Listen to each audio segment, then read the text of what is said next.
देखिए यहाँ पर क्वेश्चन हमारा कह रहा है कि एक पार्क है जो चतुर्भुज ABCD के आकार का है, जिसमें कुर्सी बराबर 90 डिग्री। देखिए यहाँ पर हम सबसे पहले कह रहे हैं पार्क है जो किसके आकार का है, तो एक चतुर्भुज के आकार का है। तो सबसे पहले हम एक चतुर्भुज बना लेंगे। ये चतुर्भुज है ABCD, कौन सा चतुर्भुज है? इसमें किसी कह रहा है कुर्सी बराबर 90 डिग्री। अगर मान लेते हैं ये कुर्सी है, ये कुर्सी है, कुर्सी बराबर 90 डिग्री कौन बना रहा है? ये हो गया हमारा ए, ये यहाँ समझ लेते हैं, ये हो गया ए, ये हो गया बी, ये हो गया सी, ये हो गया डी। ये चतुर्भुज हो गया। ठीक है, इसमें से AB बराबर कितना दिया हुआ है? तो AB बराबर 9 मीटर दी हुई है। AB बराबर हमें पूरा 9 मीटर दी हुई है। फिर BC बराबर 12 से 12 दिया हुआ है। कितना? BC बराबर 12 मीटर दिया हुआ है। फिर वैसे ही DC, फिर वैसे ही CD यानी DC बराबर कितना दिया हुआ है? 5 मीटर दिया हुआ है। CD बराबर 5 मीटर दिया हुआ है। और यहाँ पर AD बराबर दिया हुआ है 8 मीटर। तो हम कह रहा है किसका क्षेत्रफल ज्ञात करें। इसमें देखिए, इसमें हमें रचना करनी है, D से B मिला दिए, D से B मिला दिए, मतलब ये दो भाग में बट गया। एक त्रिभुज हो गया DCB। तो त्रिभुज DCB देख जाएंगे समकोण त्रिभुज है, तो समकोण त्रिभुज का क्षेत्रफल कितना होता है? तो DCB का क्षेत्रफल निकालना पड़ेगा हमें पूरा क्षेत्रफल के लिए।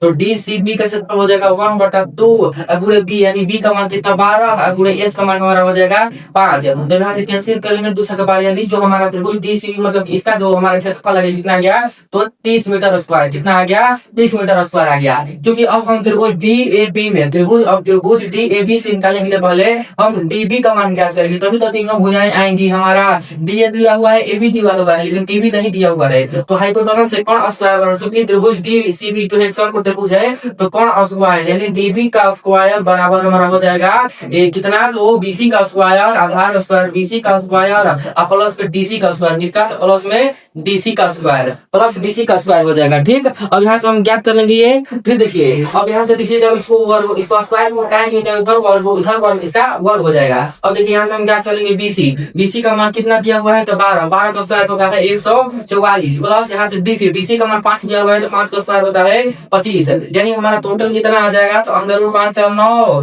4 2 6, यानी 169 जो होता है किसका होता है? तो 13 का होता है। यानी हमारी जो भुजा हो गई, यानी DB का जो मान हो गया हमारा 13 मीटर आ गया। फिर वहीं से DA, यानी DA का मान दिया हुआ है 8 मीटर। फिर यहाँ से हमारा AB का मान दिया हुआ है कितना? तो AB का मान दिया हुआ है 9 मीटर। तब देखिए यहाँ से हम जो हीरोन फार्मूला है, हीरोन फार्मूला से हम ज्ञात कर लेंगे। किस फार्मूला से?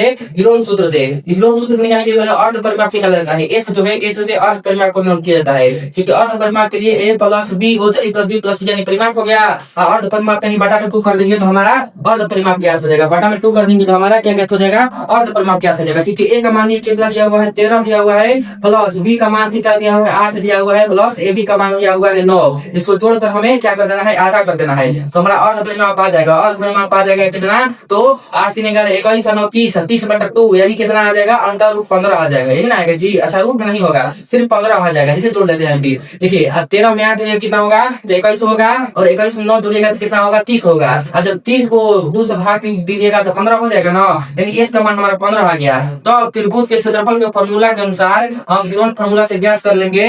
तो इसका फॉर्मूला होता है S into under S minus A into S minus B into S minus C, यही होता है। ठीक, अब यहाँ से हम इसका वैल्यू पुट कर देंगे। यहाँ से देखिए, यहाँ से वैल्यू पुट करने पर S का मान कितना निकालना है? तो S का मान निकालना है 15। अब यहाँ से 15 माइनस A का मान कितना दिया हुआ है? 13 दिया हुआ है। फिर यहाँ से 15 माइनस B का मान कितना दिया हुआ है? 8 दिया हुआ है। फिर यहाँ से 15 माइनस C का मान कितना दिया हुआ है? तो 9 दिया हुआ है। अब यहाँ से डायरेक्ट निकाल लिया तो हमारा टोटल कितना आ जाएगा? देखिए यहाँ से हमारा आ गया 15 और गुणा 15 में से 13 हो जाएगा, बचेगा 2, और गुणा 15 में से 8 जाएगा, कितना बचेगा? तो 7 बचेगा। ये बचेगा जी, क्योंकि 8 प्लस 8 16 क्यों, यानी 7 बचेगा। फिर यहाँ से 15 में से 9 घटाएंगे, कितना बचेगा?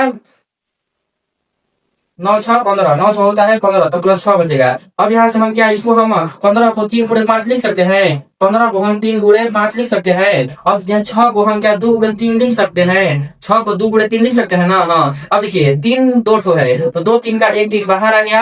यहाँ पर 2 ठो है, 2 का 1 2 12 आ गया, अंदर ऊपर जाएगा हमारा 7 और 5 35, कितना हो जाएगा? 7 5 35, यानी 6 रूट 35, 6 रूट 35 हमारा इसका आ गया। अब टोटल हमें किसका ज्ञात करना है? तो हमें चूंकि चतुर्भुज का क्षेत्रफल ज्ञात करना है। किसका ज्ञात करना है? तो चतुर्भुज का। तो चतुर्भुज का क्षेत्रफल ज्ञात करने के लिए देखिए यहाँ पर चतुर्भुज का क्षेत्रफल ज्ञात करने के लिए क्या करेंगे हम? तो जो पहला हमारा त्रिभुज है DCB, जो त्रिभुज DCB है, चतुर्भुज का क्षेत्रफल ज्ञात करने के लिए त्रिभुज DCB का क्षेत्रफल प्लस के DAB का प्लस में डी ए बी का क्षेत्रफल हम जोड़ देंगे तो हमारा चतुर्भुज का क्षेत्रफल ज्ञात हो जाएगा। क्योंकि डी सी बी का क्षेत्रफल आ जाएगा कितना हमारा 13 प्लस डी ए बी का क्षेत्रफल आ गया हमारा 6√35। तो 6√35 यही हमारा जो आ जाएगा इसका चतुर्भुज ए बी सी डी का क्षेत्रफल ज्ञात हो जाएगा।